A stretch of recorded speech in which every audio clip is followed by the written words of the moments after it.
Hello students, कैसे हैं आप सब? होप सब अच्छे होंगे। तो स्टूडेंट्स, जैसा कि आप सभी को मालूम है, हमने अपनी एक्सरसाइज 3 जो सिंपल कोरिलेशन चैप्टर की थी, जो कि एज्यूम्ड मीन मेथड जो कार्ल पियर्सन का था, वो स्टार्ट की हुई थी।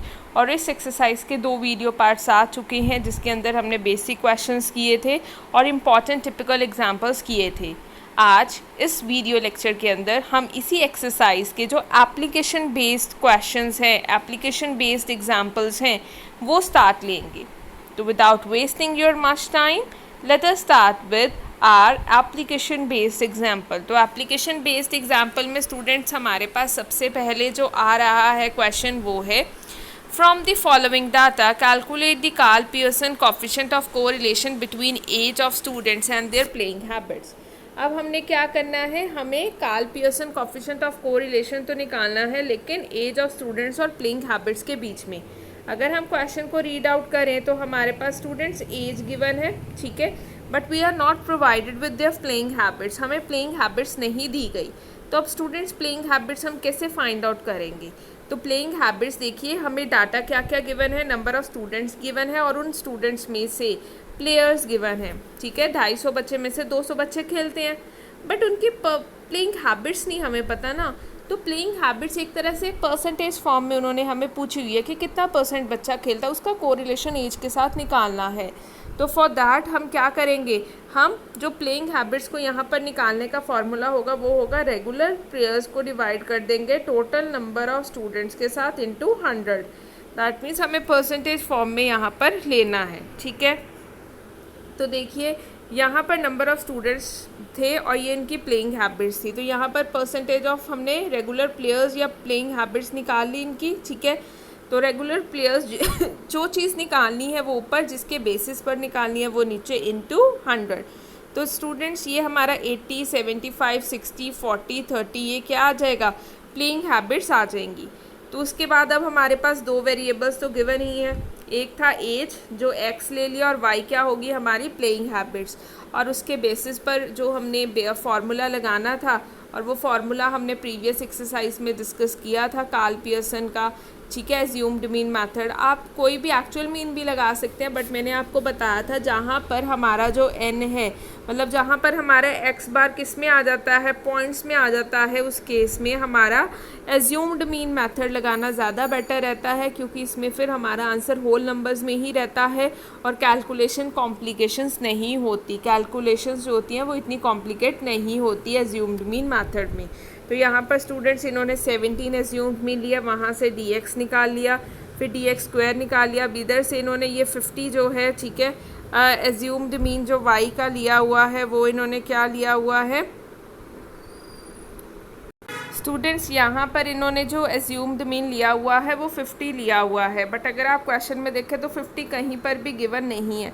आप कोई भी ले सकते हो, आप 60 ले लेना बच्चे, ठीक है, आप 40 कोई भी ले लेना, और उससे भी dy निकाल लोगे तो कोई फ़र्क नहीं पड़ेगा आपके आंसर पर। आप ऐसे करना, अभी इन्होंने 50 लेकर किया हुआ ना, वैसे ही अपनी तरफ से ले लिया एक होल नंबर, बट आप 60 या 40 या 7 किसी से भी करके देखना, डेविएशंस लेके देखना, आपके आंसर के ऊपर कोई भी इफ़ेक्ट नहीं आएगा, ठीक है। तो यहाँ पर आप 50 ना लेकर किसी और होल नंबर से एज्यूम्ड dy निकालना, फिर dy स्क्वायर निकालना, फिर dx dy निकालना, ठीक है। उसके बाद वो ही सारी वैल्यूज़ को आपने पुट करना है अपने फार्मूला के बीच में, एंड फार्मूला के बीच में जब आप वैल्यूज़ को पुट करोगे तो यहाँ पर जो हाई डिग्री ऑफ जो हमारा कितना आ रहा है, high degree of negative high degree of coefficient of correlation, क्यों नेगेटिव है, माइनस में आंसर आ रहा है, और जो वैल्यू है वो 0.75 से ज़्यादा आ रही है, दैट मीन्स 0.99 आ रही है। तो इट मीन्स कैसा कोरिलेशन इनमें, high degree of negative correlation है। इन्होंने स्टूडेंट्स जो इनका एक्चुअल मीन भी निकाल के देखा है वो 50 आ रहा है, तो y की डेविएशन उन्होंने एज्यूम्ड मीन मान लिया कि वो 50 ले रहे हैं। आप कोई भी और नंबर लेकर देखना, आंसर आपका बिल्कुल सही आएगा, ठीक है। Now come to illustration number 11। 11 में देखिए क्या है, from the following data calculate Karl Pearson coefficient of correlation between age and blindness. बच्चे, ब्लाइंडनेस है अंधापन, उसके बीच में और एज के बीच में उन्होंने क्या पूछा हुआ है, कोएफिशिएंट ऑफ कोरिलेशन निकालना है। पहले तो आप ये देख लीजिए कि जो एज है वो आपको किस में गिवन है, क्लास इंटरवल्स में गिवन है। पहले तो हमें क्लास इंटरवल से क्या निकालना पड़ेगा, एम, इनकी मिड वैल्यू निकालनी पड़ेगी, क्योंकि मिड वैल्यू से ये एक सिंगल फिगर में कन्वर्ट हो जाती है। और मिड वैल्यू को निकालने का फॉर्मूला क्या होता है, lower limit plus upper limit divided by 2। That means 0 plus 10 divided by 2, that will be equal to 5। 10 plus 20 divided by 2, that will be equal to 30 divided by 2, that will be equal to 15. 20 plus 30 divided by 2, 20 plus 30 कितना हुआ 50, 50 को 2 से divide करोगे तो कितना आएगा 25। 40 plus 30 divided by 2, यहाँ पर बच्चे कितना आएगा 70, 70 प्लस 2 कितना हो 70 divided by 2, that will be equal to 35। तो इस तरह से तो आपका एज का एम निकल जाएगा। क्यों? क्योंकि हमें एज और ब्लाइंडनेस के बीच में क्या निकालना है, कोफिशिएंट ऑफ कोरिलेशन निकालना है। अब यहाँ पर नंबर ऑफ आपको ब्लाइंड्स गिवन है, नंबर ऑफ पर्सन्स गिवन है, ठीक है। तो अब आपको ब्लाइंडनेस में निकालना है। ब्लाइंडनेस का क्या मतलब है, अंधापन। और ब्लाइंडनेस कैसे, और जो नंबर ऑफ पर्सन्स गिवन है बच्चे वो लैक्स में गिवन है। ये देखो, मतलब अगर 100 है तो पीछे 3 ज़ीरोज़ और लगेंगी, ठीक है। अगर 60 है तो 60 के पीछे 3 ज़ीरोज़ और लगेंगी, मतलब ये आपको थाउजेंड्स आप कह लीजिए कि इस तरह की फॉर्म में आपको गिवन है, और उसके बीच में ब्लाइंड्स दिए हुए हैं, ठीक है। तो ये पॉपुलेशन 55 भी इन्हीं नंबर्स के ऊपर बेस्ड है। तो अगर यहाँ सॉल्यूशन में देखिए, first of all we will find the number of blinds per lakh population in each. इन्होंने पर लाख पॉपुलेशन के हिसाब से दी हुई है। ये 1000 है ना, ये 100 है, तो इसके पीछे 3 ज़ीरोज़ लगा दो, क्योंकि क्वेश्चन के ऊपर ये चीज़ दी हुई है, ठीक है। तो यहाँ पर क्या हुआ 55, ठीक है। और आपको कितने ब्लाइंड्स निकालने हैं, कितने के बीच में से 1 लाख। ये 1 लाख क्या है, टोटल नंबर ऑफ पर्सन्स। अगर 1 लाख है तो 1 लाख में उन्होंने कितना बोला 55। और बच्चे अगर अपॉन में हम इतना ले रहे हैं तो हमें 100 जो है यहाँ पर 100 लेते हैं ना, 100 तो वो जो परसेंटेज निकालते हैं, मैथ्स में आपने पढ़ा भी होगा जूनियर क्लासेस में, यहाँ पर हम 100 क्यों निकालते हैं परसेंटेज निकालने के लिए, क्योंकि हम 100 में निकालनी होती है कि 100 में से आपकी 90% आई, 100 में से आपके 80% आई, इसलिए हम यहाँ पर 100 से मल्टीप्लाई करते हैं। लेकिन यहाँ पर हमारे पास देखो, यहाँ पर कितनी ज़ीरोज़ हमने लगाई थी, मतलब क्वेश्चन में गिवन थी 3, मतलब हमें लैक्स में निकालना पड़ेगा। इस वजह से ही यहाँ पर भी हम 100 के साथ 3 ज़ीरोज़ और लगा देंगे, तो पर लाख पर्सन्स का पता लग जाएगा कि पर लाख कितना अंधापन है। आपको कईयों बच्चों को डाउट आ रहा होगा कि मैम यहाँ पर तो ये 1000 बन रहा है, बट बच्चे ध्यान दो, जब आप परसेंटेज निकालते हो, अपनी मार्क्स आते हैं आपके पेपरों में से, ठीक है, तो आपकी 100 में से परसेंटेज निकाल के बताई जाती है, लेकिन परसेंटेज आपकी टेंस में आती है, जैसे 75%, 95% या 90%, इस तरह से आती है ना आपकी परसेंटेज। तो हमेशा जो जिसमें से निकालते हैं वो हमेशा ज़्यादा होती है ना, दैट मीन्स 100। उसी तरह से अगर यहाँ पर ये चीज़ें आपको 1000 में दी हुई हैं तो आपको परसेंटेज 1 लाख में से निकालनी पड़ेगी ना। अगर ये चीज़ जो नंबर ऑफ़ पर्सन्स हैं ये आपको थाउजेंड्स में गिवन है, मतलब 3 ज़ीरोज़ का मतलब क्या होता है 1000, 100,000 मतलब 100 के पीछे 3 ज़ीरोज़ लगा दी, मतलब 1 लाख में इन्होंने बोला कि 55 बंदे क्या है, ब्लाइंड है। तो मुझे यहाँ पर जो पर लाख परसेंटेज ही निकालनी पड़ेगी, क्योंकि मुझे जो पर्सन्स गिवन है अपॉन में जो टोटल गिवन है वो किस में गिवन है, मतलब कि मतलब जब आप परसेंटेज यहाँ पर निकालोगे तो ऑब्वियस ही बात है 100 नहीं, 1000 नहीं, 1 लाख में से निकालोगे। 1 लाख में से निकालोगे जब तुम बच्चे परसेंटेज, तभी तो तुम्हारा आंसर थाउजेंड्स में आएगा, समझे। जैसे तुम 100 में से अगर परसेंटेज निकालते हो तभी तुम्हारी परसेंटेज 85, 90% टेंस में आती है। उसी तरह से जब तुमने परसेंटेज, तुम्हें डाटा थाउजेंड्स में गिवन है, तो तुम्हें अगर परसेंटेज निकालनी है तो लैक्स में से निकालोगे ना, तब तुम्हें पर 1000 परसेंटेज पता चलेगी। ये चीज़ क्लियर होगी, ठीक है। तो यहाँ पर अंधापन निकालना था हमें, ब्लाइंडनेस बोली थी, तो ब्लाइंडनेस कैसे निकलेगी परसेंटेज में। तो कितने परसेंट बंदे ब्लाइंड है 55, और फिर 67 आ गया, फिर यहाँ पर 100 आ गया, फिर यहाँ पर 111 परसेंटेज क्या है, ब्लाइंड है।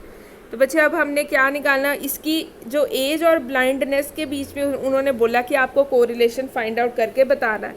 तो यहाँ पर एज तो है, एज की तुम क्या निकाल लोगे, मिड वैल्यू निकाल लोगे, और मिड वैल्यू मैंने तुम्हें बताई है कैसे निकलेगी, 0 plus upper limit plus lower limit divided by 2, upper limit plus lower limit divided by 2, और y तुम्हारा क्या आ जाएगा ब्लाइंडनेस आ जाएगी। बच्चे इन्होंने यहाँ पर एक्चुअल मीन इसीलिए नहीं लगाया क्योंकि कैलकुलेशन बहुत बड़ी हो जाती, मे बी होल नंबर में आंसर ना आ रहा होता।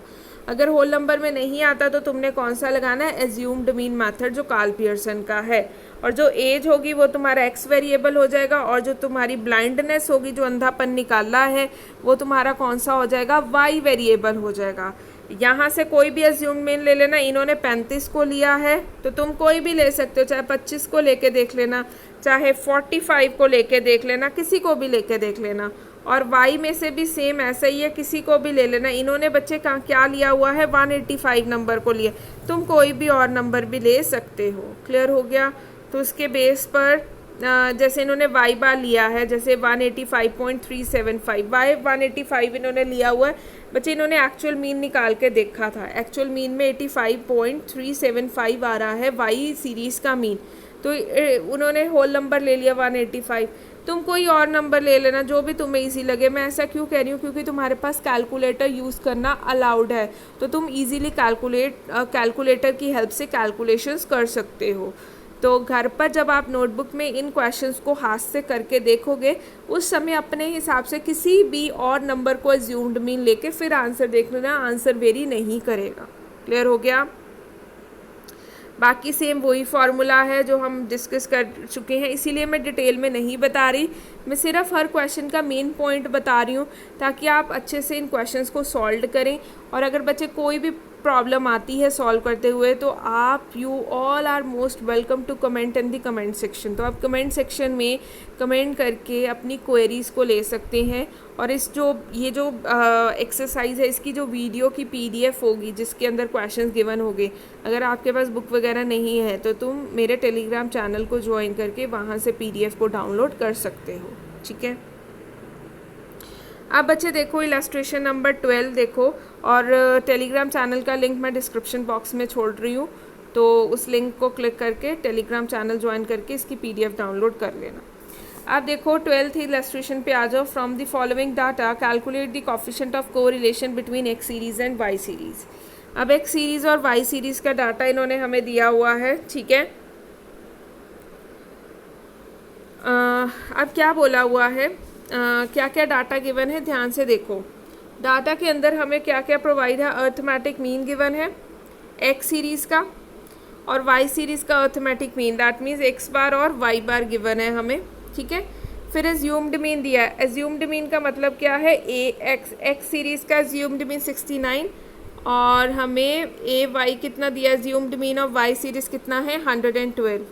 उसके अलावा स्टैंडर्ड एविएशन गिवन है। स्टैंडर्ड एविएशन हमें किसकी गिवन है, एक्स सीरीज़ की गिवन है 13.07, और वाई सीरीज़ की कितनी गिवन है, 15.85। And what they have asked us, उन्होंने हमसे पूछा क्या है, they have asked from us that sum of the product of the corresponding deviations of X and Y from their assumed mean is sigma dx dy। उन्होंने क्या बोला है कि sum of the products of the corresponding deviations of X and Y series.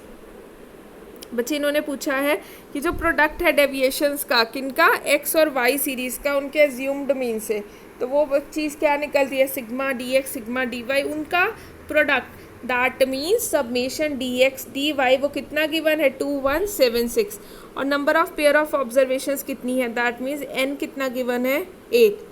अब हमें क्या करना है, coefficient of correlation find out करना है। बच्चे अगर मैं एज्यूम्ड मीन मेथड लगाती हूँ तो मेरे पास चीज़ें अवेलेबल हैं पूरी, नहीं, मेरे पास चीज़ें अवेलेबल नहीं है। क्यों चीज़ें पूरी की पूरी अवेलेबल नहीं है, ध्यान से फार्मूला को याद करो, क्योंकि फार्मूला हमारे पास क्या क्या होता है, मैं दोबारा से आपके लिए लिखने लगी हूँ ताकि तुम्हें क्वेश्चन का समझ लग जाए, क्वेश्चन में वो पूछ क्या रहा है। हमारे पास आर होता है according to assumed mean method, n is multiply by summation dx dy, फिर माइनस करके होता है समेशन dx फिर dy, ऐसे ही कुछ होता है फॉर्मूला। अपॉन में होता है √n summation dx square minus summation dx का होल स्क्वायर, ऐसे करके होता है, और माइनस फिर होता है √n summation dy square minus dy का होल स्क्वायर, ऐसे करके ये फार्मूला होता है। बट देखते हैं हमारे पास according to the availability, according to the formula क्या क्या चीज़ें अवेलेबल हैं। ठीक है। तो हमारे पास एज्यूम्ड मीन गिवन है, स्टैंडर्ड एविएशन गिवन है, हमारे पास एक जो बिल्कुल डायरेक्ट चीज़ गिवन है वो है summation D x D y given है, मतलब फर्स्ट टू चीज़ें बिल्कुल गिवन है। हमारे पास समेशन डी एक्स अलग से नहीं गिवन, ना ही समेशन डी वाई गिवन है नहीं गिवन ये भी। और हमें बच्चे क्या चाहिए होगा, हमें चाहिए होगा डी एक्स स्क्वायर जो कि नहीं गिवन, और डी वाई स्क्वायर ये भी नहीं गिवन। ये चारों चीज़ें निकालनी पड़ेगी, लेकिन ये चारों चीज़ें निकालेंगे कैसे, उसके लिए हमें इन्होंने जो क्लू दिया हुआ है वो दिया हुआ है, एक तो अर्थमेटिक मीन दिया हुआ है, एक स्टैंडर्ड डेविएशन दी हुई है। इन दोनों चीज़ों की हेल्प से ही हम वो जो 4 चीज़ें हैं वो निकालेंगे, ठीक है। अब यहाँ पर बच्चे देखो, इन्होंने एज्यूम्ड मीन का फॉर्मूला लगाया हुआ है, एक्चुअल मीन का फॉर्मूला जो हमने सेंट्रल टेंडेंसी में मीन को निकालने के लिए एज्यूम्ड मीन फार्मूला था, एज्यूम्ड मीन मेथड का, वो फार्मूला का इन्होंने यहाँ पर इस्तेमाल किया। तो एक्स बार कैसे निकलता था, एक्स बार निकलता था ए एक्स जो एज्यूम्ड मीन था प्लस समेशन डी एक्स। बच्चे वहाँ पर होता था summation D, deviations taken from assumed mean of x series. यहाँ पर उसी चीज़ को बोलते हैं ये डी एक्स अपॉन में एन। और यहाँ पर वाई सीरीज़ के लिए क्या फार्मूला दिया हुआ था, A Y plus summation D Y upon में एन। यहाँ पर बच्चे हमें एज्यूम्ड मीन एक्स का गिवन था 74.5 और ए एक्स कितना था 69, समेशन डी एक्स नहीं पता था, अपॉन में एन पता था 8 है। इधर भी वैल्यूज़ को पुट करो तो कितना आता है, समेशन डी वाई रह जाता है और समेशन डी एक्स और डी वाई क्या होता है यहाँ पर फाइंड आउट हम कर लेते हैं, 44 और 108। Summation D x D Y आ गया। अब आपके दिमाग में क्वेश्चन अराइज हो रहा होगा कि हमें यहाँ पर अब हमने हमारे पास अब समेशन डी एक्स भी हो गया और समेशन डी वाई भी हो गया, लेकिन आपके यहाँ पर मैं जो चीज़ बोल रही हूँ वो दिमाग में क्वेश्चन हो रहेगा कि इसी का स्क्वायर कर देते हैं, यही समेशन डी एक्स का अगर मैं स्क्वायर कर देती हूँ, ठीक है, स्क्वायर कर देती हूँ तो ये किसके इक्वल आ जाएगा, समेशन डी एक्स स्क्वायर के इक्वल आ जाएगा, जो कि बच्चे नहीं, बिल्कुल गलत है। समेशन डी एक्स स्क्वायर किसके इक्वल होता है, मैंने उस दिन भी जब आपको फॉर्मूला समझाया था मैंने आपको बताया था कि जो समेशन डी एक्स स्क्वायर होता है ये कैसे बनता है। समेशन पहले हम पूरी की पूरी डी एक्स का स्क्वायर करते हैं, उनका स्क्वायर करने के बाद उसकी क्या होती है, टोटलिंग होती है, फिर जाके समेशन डी एक्स स्क्वायर बनता है। इसलिए यहाँ पर हमने ये चीज़ नहीं करी, नहीं तो कर लेते तो हमारा क्वेश्चन की सारी चीज़ें हमें अवेलेबल हो जाती और क्वेश्चन ख़त्म हो जाता, बट ऐसा नहीं है। अब हमें क्या निकालना है, हमें निकालना है समेशन डी एक्स स्क्वायर, ठीक है, और समेशन डी वाई स्क्वायर। तो उसके लिए हम स्टैंडर्ड डेविएशन फार्मूला का यूज़ कर रहे हैं। बच्चे यहाँ पर जो स्टैंडर्ड डेविएशन का फार्मूला था एक्स सीरीज़ का, वो होता है अंडर रूट होता है आगे summation D x square upon n minus summation D x upon n का होल स्क्वायर। अगर आप डिस्पर्जन चैप्टर को याद करो अपने पिछले वाले सेमेस्टर के, फिर इन्होंने यहाँ पर वो स्टेप नहीं लिखा हुआ बुक में, लेकिन डायरेक्टली क्या कर दिया, स्क्वायरिंग बोथ साइड कर दिया। स्क्वायरिंग बोथ साइड से ये अंडर रूट से स्क्वायर कट गया और इधर जब करा तो ये क्या आ गया, स्टैंडर्ड डेविएशन का स्क्वायर इधर बन गया। क्लियर हो गया ये चीज़ आपको। अब यहाँ पर हमें स्टैंडर्ड डेविएशन एक्स सीरीज़ का गिवन था, कितना गिवन था 13.07, इसका होल स्क्वायर आ गया। समेशन डी एक्स स्क्वायर नहीं गिवन, लेकिन समेशन डी एक्स हमने फाइंड आउट कर लिया है पिछले वाले स्टेप में 44। यहाँ पर वैल्यू पुट की और यहाँ पर वैल्यू पुट करके बच्चे ये आप कैलकुलेटर की हेल्प से समेशन डी एक्स स्क्वायर निकाल सकते हो और उसी तरह से डी वाई स्क्वायर निकाल लिया और डी एक्स स्क्वायर निकाल लिया। समेशन डी एक्स स्क्वायर आपका निकलता है यहाँ पर 1608.56 और समेशन डी वाई स्क्वायर निकलता है आपका 3467.76। आप ये ज़रूर करके देखिए, अगर आपकी कैलकुलेशंस में प्रॉब्लम आती है तो प्लीज़ मेरे साथ डिस्कस आउट कीजिए, ठीक है। अब यहाँ पर सारी चीज़ें हमारी निकल गई है, बस अब आपने इस फार्मूला के अंदर वैल्यूज़ को ही पुट करना है और आपका जो आंसर है वो 0.95 आ रहा है। और 95 कौन सा होता है, पॉजिटिव, हाईली पॉजिटिव कोरिलेशन है दोनों के बीच में, ठीक है। बच्चे अगले दोनों क्वेश्चंस काफ़ी सिमिलर हैं, मैं जस्ट एक ओवरव्यू दे रही हूँ। 13th इलस्ट्रेशन में देखिए क्या है, from the following data calculate the coefficient of correlation between age and playing habit. Same वैसा सही क्वेश्चन है जैसा हमने अभी जब ये वीडियो स्टार्ट की थी, जो हमने इलस्ट्रेशन अपनी कौन सी स्टार्ट ली थी, 10th स्टार्ट ली थी ना, सेम वैसा ही है नंबर ऑफ़ स्टूडेंट्स और रेगुलर प्लेयर वाला। बस आपको उसके और इस क्वेश्चन में फ़र्क क्या है, इसके अंदर एज में और उसमें प्लेइंग हैबिट्स में ही आपने क्या करना है, कोएफिशिएंट ऑफ कोरिलेशन निकालना है। लेकिन जो एज है यहाँ पर आपको जो एज है वो क्लास इंटरवल फॉर्म में गिवन है, आपको इसकी क्या निकालनी है, मिड वैल्यू निकालनी है, एक सिंगल सीरीज़ में इसको कन्वर्ट करना है। और नंबर ऑफ़ प्लेयर्स के लिए और आपने प्लेइंग हैबिट्स निकालनी है, तो वो कैसे निकाल लोगे, नंबर ऑफ़ प्लेयर्स को डिवाइड कर दोगे नंबर ऑफ़ किससे, पीपल से, इनटू 100। ठीक है, क्लियर हो गया। ये कैसे निकलेगा, 150 अपॉन 200 इंटू 100, फिर 160 upon 270 into 100, 170 upon 340 into 100, 180 upon 360 into 100, 180 upon 400 into 70, 120 upon 300 into 100। इस तरह से निकाल के क्या करोगे आप, ये नंबर ऑफ़ प्लेयर्स निकल जाएंगे और फिर तुम्हारे पास वही एज आ जाएगी और प्लेइंग हैबिट्स आ जाएंगे, एज्यूम्ड मीन फार्मूला लगाना और इनके बीच में कोरिलेशन फाइंड आउट कर लेना। क्लियर हो गया। अब स्टूडेंट्स हम नेक्स्ट क्वेश्चन पे आते हैं। जो नेक्स्ट क्वेश्चन है, ठीक है, वो हमारा इस एक्सरसाइज का लास्ट क्वेश्चन है और इसी के साथ फिर हमारी ये एक्सरसाइज वाइंड अप हो जाएगी। तो without wasting your much time, चलो हम जल्दी से ये लास्ट क्वेश्चन करते हैं और अपनी वीडियो कंप्लीट करते हैं। तो इलस्ट्रेशन 14 देखिए, from the data given below, आपको जो डाटा दिया हुआ है गिवन बिलो, उसके अंदर आपको क्या फाइंड आउट करना है, आपको coefficient of correlation students find out करना है। लेकिन कोएफिशिएंट ऑफ कोरिलेशन आपको फाइंड आउट करना है कार्ल पियर्सन मेथड से ही, लेकिन डेंसिटी ऑफ पॉपुलेशन और डेथ रेट में। डेंसिटी ऑफ पॉपुलेशन का स्टूडेंट्स यहाँ पर क्या मतलब है कि एरिया कितना डेंस है, डेंस मतलब कितना घना है। अब देख लीजिए कि हाँ, आप कहोगे कि हाँ हमारे शहर में ये वाली जगह पर आबादी बहुत ज़्यादा है और इस पर्टिकुलर एरिया में आबादी कम है, तो वो क्या है, उस एरिया की डेंसिटी को दर्शाती है। तो डेंसिटी बच्चे हम कैसे निकालते हैं, डेंसिटी को निकालने का फॉर्मूला होता है कि जितनी हमारी पॉपुलेशन है अपॉन में एरिया इंटू 100, वही मतलब कि अपॉन में मतलब परसेंटेज में निकालनी है तो इंटू 100 कर दोगे। अगर परसेंटेज नहीं पूछी हुई, मतलब डेंसिटी निकालनी है कि पर्टिकुलर एरिया में, या आप कह लीजिए स्टूडेंट्स डेंसिटी का मतलब होता है कि हमने अगर पर्टिकुलर एरिया में देखनी है कि कितनी आबादी है, उसको बोलते हैं हम डेंसिटी। क्लियर हो गया। और साथ में इन्होंने हमें क्या पूछा हुआ है, डेथ रेट में।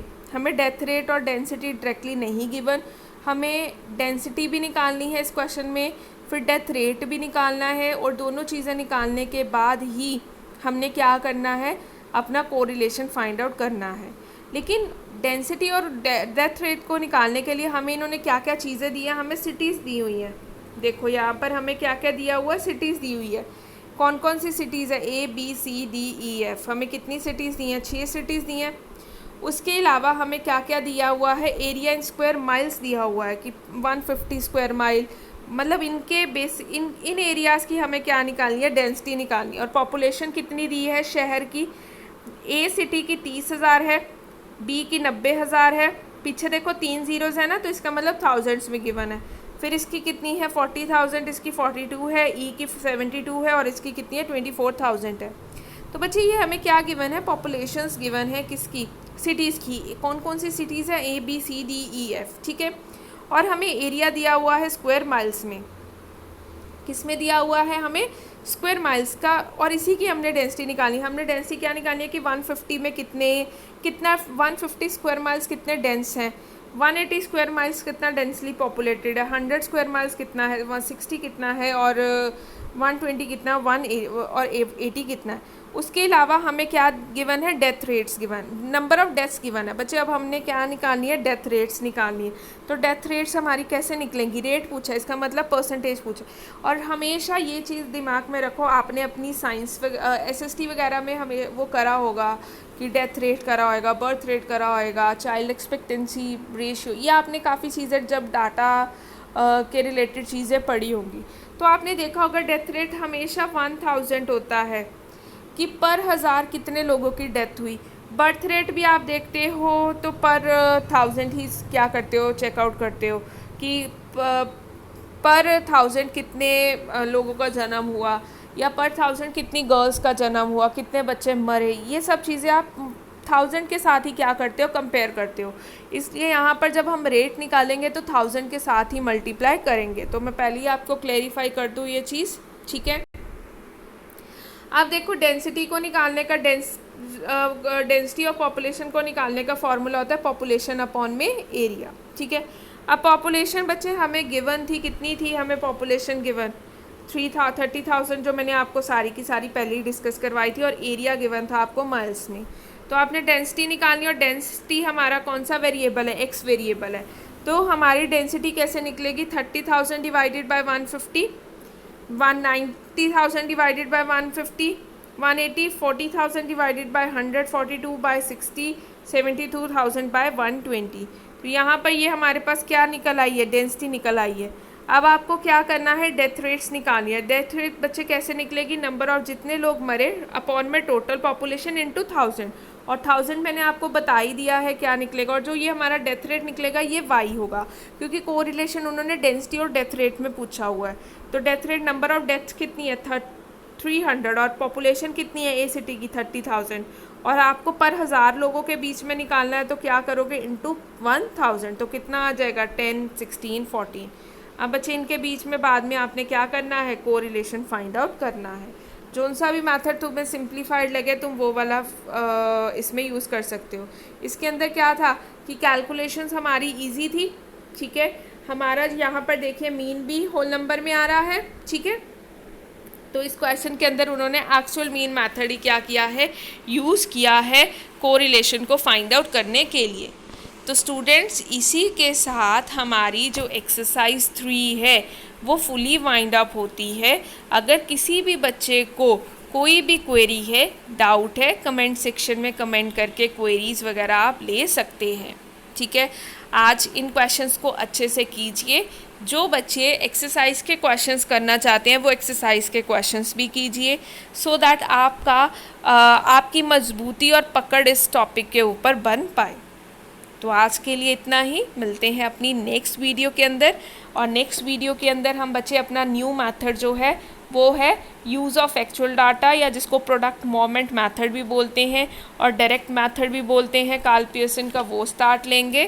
Till than happy learning and keep revising. Thank you.